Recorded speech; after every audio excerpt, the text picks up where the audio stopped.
ప్రస్తుతం ఆంధ్రప్రదేశ్ అంతా red book గురించే చర్చ నడుస్తోంది. ఎప్పుడైతే ఐపీఎస్ అధికారుల దగ్గర నుంచి తాజాగా గనుల శాఖ మాజీ డైరెక్టర్ వెంకటరెడ్డి ఆయన్ని అరెస్ట్ చేయడం ఇవన్నీ చూస్తూ ఉంటే లోకేష్ గారు చేస్తున్న వ్యాఖ్యలు కానీ ఇప్పుడు ఆయన మన శ్రీకాకుళంలో మాట్లాడినా ఇంకో చోట మాట్లాడినా ఎవరిని వదిలిపెట్టేది లేదని తాజాగా వెలుగులోకి వచ్చిన అంశం సాక్షి చెప్పినా లేదంటే వైసీపీ చెబుతున్నా సచివాలయ ఉద్యోగుల సంఘాన్ని కూడా మొత్తం రద్దు చేయబోతున్నారు. దానికి సంబంధించి కూడా ఫైల్ సర్వం సిద్ధం అయింది అనేది.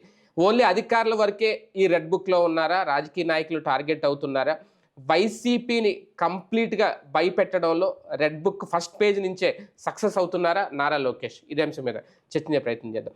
సరే, ఎలా చూడాలి? రెడ్ బుక్ అంటే మొన్నే అనుకున్న ఫస్ట్ స్టార్టింగ్ జరిగినప్పుడు ఇందులో ఎప్పుడైతే గొడవలు, దాడులు, అరెస్టులు, మన హత్యలు జరిగినాయో ఇదంతా రెడ్ బుక్ రాజ్యాంగమేనా, రెడ్ బుక్లో ఉన్నదా అని. కానీ ఇప్పుడు స్టార్ట్ అయింది అంటున్నారు. రెడ్ బుక్లో అందరి పేర్లు ఉన్నాయి, ఎవరిని వదిలిపెట్టమని ఒక వార్నింగ్ కూడా ఓపెన్గా ఇస్తున్నారు నారా లోకేష్. తర్వాత ఇప్పుడు ఆ వెంకటరెడ్డి అరెస్ట్ అవడం గనుల శాఖకి సంబంధించి ఎటు నుంచి ఎటు వెళ్ళబోతోంది అనుకోవాలి? వెంకటరెడ్డి అరెస్ట్ రెడ్ బుక్ అనుకోను నేను. ఆయన రెడ్ బుక్ అన్న పాయింట్ ఏంటి? తమని ఇబ్బంది పెట్టినటువంటి వాళ్ళు, తమ కార్యకర్తలు ఇబ్బంది పెట్టినటువంటి వాళ్ళు, అది పోలీసు అధికారులు, లేకపోతే కనుక వాళ్ళ పార్టీ కార్యాలయం మీద దాడి, చంద్రబాబు ఇంటి మీద దాడి, లేదా పార్టీ నాయకుల హత్యలు, ఇట్లాంటికి సంబంధించిన వాటిది రెడ్ డైరీకి అవుతుంది. Venkatareddy case different. ఇది అవినీతికి సంబంధించిన కేసు. ఇదివరకు జగన్ అధికారంలోకి వచ్చినటువంటి సందర్భంలో కొన్ని విచారణలు వేశారు. ఇప్పుడు వీళ్ళ అధికారే కదా అని, కేంద్ర స్థాయి అధికారే కదా ఆయన కూడా. అదే అనేది జగన్ హయాంలో కొంతమంది తెలుగుదేశం పార్టీ ప్రభుత్వం ఉన్నప్పుడు వాళ్ళ మీద కేసులు పెట్టారు కదా. ఇప్పుడు వీళ్ళు పెడుతున్నారు రివర్స్. ఇప్పుడు ఆ రోజున అమరావతి కుంభకోణం అన్నటువంటి పేరుతో కేసు నమోదు చేశారు కదా కొంతమంది మీద. అయితే అరెస్టులు చేయలే, ఉద్యోగులని కాపాడుకొచ్చారు జగన్మోహన్ రెడ్డి. అయ్యే అధికారుల్ని కాపాడుకొచ్చారు. అధికారులతో వాంగ్మూలాలు ఇప్పించి, వీళ్ళు చెప్పినట్టు వాళ్ళతో వాంగ్మూలాలు ఇప్పించి దాని ఆధారంగా కేసు నమోదులు చేశారు. అప్పుడు చంద్రబాబు గారి మీద స్కిల్ డెవలప్మెంట్ కేసు అట్లాంటిదే కదా, అమరావతి అలైన్మెంట్ మార్పు కేసు అట్లాంటిదే కదా, సిఆర్డీఏ వాళ్ళు ఇట్లాగా ఆ రోజున చేయించారని చెప్పి రాయించడమే కదా.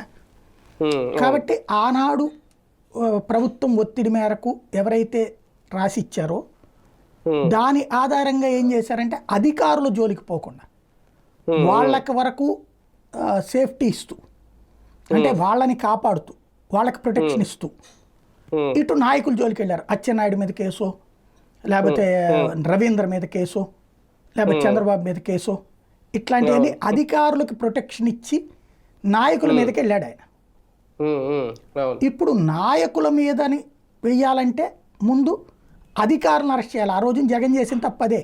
ఆ కారణంగానే అవన్నీ పొలిటికల్ కేసులు అయినాయి, ఆ కారణంగానే బెయిల్ వచ్చేసినాయి, ఆ కారణంగానే కేసులు ముందుకు పోకుండా అయినాయి. వీళ్ళకి అది తెలుసు సిస్టమ్ ఎట్లా ఉంటుంది అనేది. కాబట్టి అధికారుల మీద ముందు కేసు పెట్టి తర్వాత నాయకుల దగ్గరికి వెళ్తారు వీళ్ళు. ఇది రివర్స్లో ఉంటుందన్నమాట. అవును. అంటే జత్వానీ కేసుకు సంబంధించి ఎప్పుడైతే ఐపీఎస్ అధికారుల మీద నోటీసులు ఇవ్వడం, లేదంటే ఇప్పుడు ఓకే వాళ్ళకి బెయిల్ వచ్చింది అనుకోండి, అక్కడే స్టార్ట్ అయింది అనుకోవాలా? పెద్ద పెద్ద కేసులకు సంబంధించిన అధికారులని ఇన్వాల్వ్ చేశారా రెడ్ బుక్లో అని అనుకోవాలా, లేదంటే కింది స్థాయి అధికారుల వరకు కూడా వెళ్తుందా? ఖచ్చితంగా. ఒకటేంటంటే అదేదో సినిమాలో ఒక డైలాగ్ ఉంటుంది, తన పేరేంటి, మహేష్ బాబు సినిమా బిజినెస్ మ్యాన్లో అనుకుంటా. ఒక మేయర్ని పోటీ నుంచి తప్పుకో అంటారు, అతను తప్పుకొని అంటాడు. అప్పుడు మహేష్ బాబు తరపున పనిచేసే రౌడీ చంపేయమంటావా అని అడుగుతాడు. చంపద్దు, చచ్చిపోతానేమో అన్న భయం కావాలి, కల్పించాలి అంటారు. అప్పుడు అతన్ని కాల్చకుండా అతని చుట్టూ కాలుస్తారు, అంటే వణుకు పుట్టిస్తారనమాట అతనికి. దాంతో అతను పోటీ చేయడానికి నేను చెయ్యను అని చెప్పేసి ప్రకాష్ రాజ్కి చెప్పుకొస్తాడు కేంద్ర మంత్రి. అప్పుడు మళ్ళీ అతను వచ్చితే గానీ చేయను అంటాడు. ఎవరంటే ఈ బాయ్ని చంపేదాకా నేను చేయను అంటాడు. ఇప్పుడు అట్లాంటి భయం వీళ్ళలో కల్పించాలనుకుంటున్నారు. ఒకటి అధికారులు, నువ్వు జగన్ పేరు చెప్పు, జగన్కి సంబంధించిన మంత్రుల పేరు చెప్పు, వాళ్ళకి ఎంత ఇచ్చావో చెప్పు, అవన్నీ చెప్తేనే నువ్వు బాగుపడతావు, లేదా నువ్వు జైల్లో ఉంటావు. ఇప్పుడు రిటైర్ అయిన వయసులు వీళ్ళది. ఫర్ ఎగ్జాంపుల్ ఇప్పుడు విజయ్ పాల్ రిటైర్ అయిపోయాడు. ఆయన వృద్ధాప్యంలో జైల్లో ఉండాలనుకుంటాడా, వీళ్ళ పేరు చెప్తాడా? జగన్ చెప్తే చేశారు, లేకపోతే సునీల్ చెప్తే చేశాడని చెప్తారా? అదే కదా. లేదు ఇప్పుడు అతని పేరేది ఇప్పుడు వేరే కేసులో ఉన్నటువంటి వ్యవహారానికి సంబంధించి ఇప్పుడు జత్వానీ కేసులో ఉన్నటువంటి అవును అవును జత్వానీ కేసు. వాళ్ళలో ఉన్నటువంటి కింద స్థాయి అధికారులు పై వాళ్ళ పేరు చెప్పాలి, చెబితే అప్పుడు పైన వాళ్ళని పట్టుకోవడం. అంటే ఫైనల్గా అధికారులు ఎవడైతే అధికారంలో ఉండాలంటే ఈ 5 ఏళ్ళు ఈ ప్రభుత్వం మళ్ళీ కంటిన్యూ అయితే ఎన్నాళ్ళు ఉంటే అన్నాళ్ళు వీళ్ళు లైమ్ లైట్లో ఉండరుగా.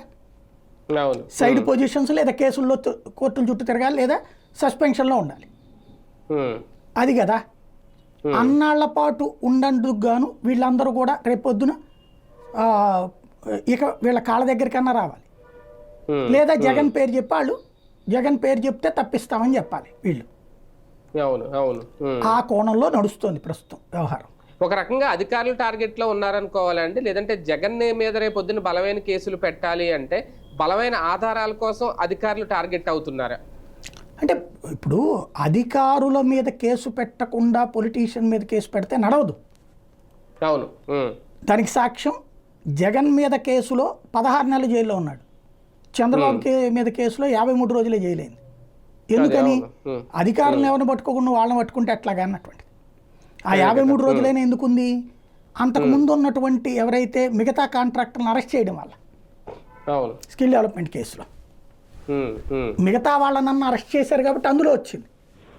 మిగతా కేసులన్నిట్లలో ముందస్తు బెయిల్ వచ్చేసింది కదా. ఇసుక కుంభకోణం, అమరావతి అలైన్మెంట్ కుంభకోణం, ఇవన్నీ ఎందుకని డైరెక్ట్గా నారాయణ మీదనో అచ్చెన్నాయుడు మీదనో వీళ్ళ మీద పెట్టడం వల్ల అధికారుల పాత్ర లేకుండా. ఇప్పుడు సంతకం ఎవరు చేస్తారు? మంత్రి చేస్తే మంత్రిది. అప్పుడు కూడా వాళ్ళు ఏమడిగేవాళ్ళు? మంత్రి చేసిందా చూపెట్టండి అనేవాళ్ళు. ఒక అచ్చెన్నాయుడు చేశారన్నటువంటి దాన్ని చూపించారు కాబట్టి ఆయన రిమాండ్కి వెళ్ళాల్సి వచ్చింది. చంద్రబాబు నాయుడు కూడా దాని మీద డిజిటల్ సైన్ చేశారన్నారు కాబట్టి రిమాండ్కి వెళ్ళాల్సి వచ్చింది. లేకపోతే ఎవరిది బాధ్యత అవుతుంది? అధికారులదే బాధ్యత అవుతుంది. ఏమంటది కోర్టు? అన్నీ చూస్తాడా ఫైల్ అని అడిగిందా లేదా? చంద్రబాబుకి బెయిల్ ఇచ్చేటప్పుడు ప్రతి ఫైలు సీఎం ఎట్లా చూస్తాడనే కదా, కింద స్థాయి వాళ్ళ మీద కేసు పెట్టలేదనే కదా.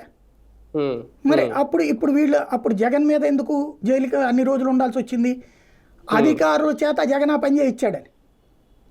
అధికారులు కూడా అరెస్ట్ చేసి జైల్లో పెట్టారు కదా శ్రీలక్ష్మి గారిని వీళ్ళందరినీ. ఇప్పుడు అట్లాగే అధికారుల మీదన కేసు పెడతారు వీళ్ళు. వీళ్ళకి తెలుసు అధికారుల మీద కేసు పెట్టబోతే నిలవదని. కాబట్టి అధికారుల మీద కేసు పెట్టడం ద్వారా జగన్ దగ్గరికి వెళ్తున్నామన్నటువంటి సంకేతం ఇవ్వబోతున్నారు అనమాట. ఇప్పుడు రాష్ట్ర సచివాలయ ఉద్యోగుల సంఘాన్ని కూడా రద్దు చేయడానికి సిద్ధమవుతుంది అనేది వైసీపీ వెర్షన్. అంటే ఒక వెంకటరామిరెడ్డి అనుకుంటా ఆయన మీద కక్షతోనో లేదంటే ఉద్యోగ సంఘాల మీద కక్షతోనో ఇలా చేస్తారు, నిజంగా రద్దు చేసే అవకాశం ఉంటుందా? చేసేయచ్చు. ఎందుకంటే ఉద్యోగ సంఘాలని ఆ దరిద్రాన్ని స్టార్ట్ చేసింది జగన్మోహన్ రెడ్డి. ఉద్యోగ సంఘాలైనా జర్నలిస్ట్ సంఘాలైనా మన చెప్పు చేతల్లో ఉండేవాళ్ళు ఉండాలి, లేకపోతే కుదరదు అనేది ఆ కోణంలో నుంచి తీసుకొచ్చినటువంటిది. ఇప్పుడు ఉద్యోగ సంఘాలకు సంబంధించినంత వరకు ఇదివరకు ఆయన పేరేంటి, ఎవరో కమర్షియల్ ట్యాక్సెస్ అధికారి ఒక అతను ఉండేవాడు, వైజాగ్ అతని మీద కేసులు పెట్టి వేధించడం, వాళ్ళ అసోసియేషన్ రద్దు చేయడానికి ఆ రోజు జగన్ ప్రిపేర్ అయ్యాడు కదా.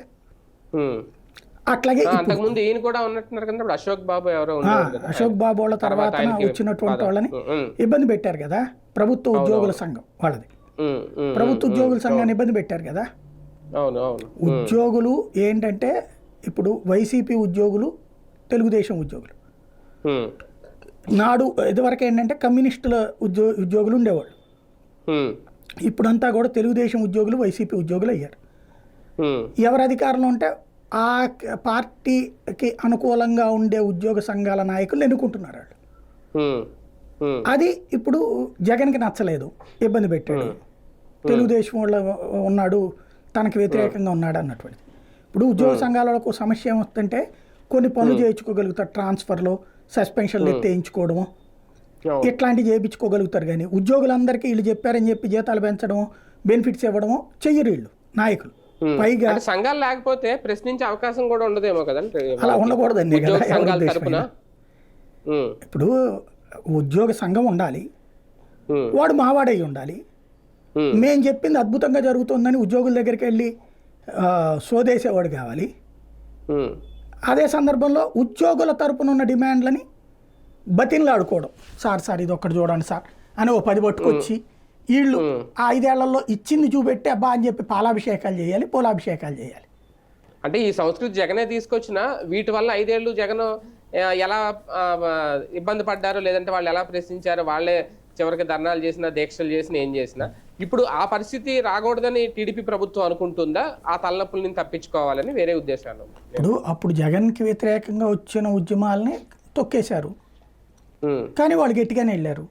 వీళ్ళని ఇప్పుడు నెక్స్ట్ ఎట్లా ట్రీట్ చేస్తారని దాని మీద డిపెండ్ అయ్యి ఉంటుంది. అదే కదా, అది చూడాలి. అది కానీ సమాధానం అయితే చెప్పాలి కదా రేపొద్దున్న ఉద్యోగ సంఘాలు. ఏముంటదండి, ఏమన్నా ఆన్సరబుల్ పాలిటిక్స్ ఏమైనా నడుస్తున్నాయి ఇప్పుడు? అవన్నీ మనమంతా మీరు నేను కూర్చుని మాట్లాడుకునే ఎథిక్స్ తప్పించి ఎథిక్స్ గురించి జనాలకు లేదు, ఎథికల్ పాలిటిక్స్ గురించి పొలిటీషియన్స్కి లేదు, ఎథికల్ డ్యూటీస్ గురించి అధికార యంత్రాంగానికి లేదు. అంటే ఎందుకంటే సార్ మేజర్ ఇష్యూ ఉద్యోగుల నుంచి వ్యతిరేకత రావడం వల్లే జగన్ ఓడిపోయాడు అనేది ఒకటి. అంటే మేజర్ మొత్తం అంతా వాళ్ళ వల్లేనే కాదు. అప్పుడు ఆ పెన్షన్ గురించో ఇప్పుడు ఏం చెప్పింది అదే కదా, సిపిఎస్ కంటే మేము మెరుగైన పెన్షన్ విధానం తీసుకొస్తాం, లేదంటే మధ్యంతర వృత్తి ఇస్తాం, ఈ డిఏల గురించి ఇవన్నీ కదా. ఇవన్నీ ఇవ్వాల్సి వస్తుందనో లేదా అడగాల్సి వస్తుందనో ఈ ఉద్యోగ సంఘాలను ఎత్తేస్తున్నారా, రద్దు చేసేస్తున్నారా? అది పాయింట్. అది ఇప్పుడే 100 రోజుల్లోనే మనం అనకూడదు. యాక్చువల్గా అయితే జగన్మోహన్ రెడ్డి అధికారంలోకి రాగానే 27% ఇచ్చాడు. అంతకుముందు చంద్రబాబు ఇంటర్మ్ రిలీఫ్ 20% ఇచ్చారు, దాన్ని ఇంకో 7% పెంచి 27 ఇచ్చాడు. ఈ ట్రిప్ అసలు ఏమి ఇంటర్మ్ రిలీఫ్ ఇవ్వలా. ఇంటర్మ్ రిలీఫ్ అంటే ఏంటి? మెయిన్ జీతం పెంచే లోపు జీతాల పెంపు. జగన్ వచ్చిన తర్వాత అది 2 ఏళ్ల తర్వాత జీతాలు పెంచాడు. పెంచినప్పుడు జగన్ చేసిన తప్పు ఏంటంటే 27 రూపాయలు పెంచినోడు 23కి తగ్గించాడు. అది ఒక ఎత్తు అయితే అందులో 4 రూపాయలు వెనక్కి తీసుకోవడానికి ప్రయత్నించాడు, కోర్టు ఆర్డర్ మూలంగా ఆగాడు, లేకపోతే రికవర్ కూడా చేయాలనుకున్నాడు.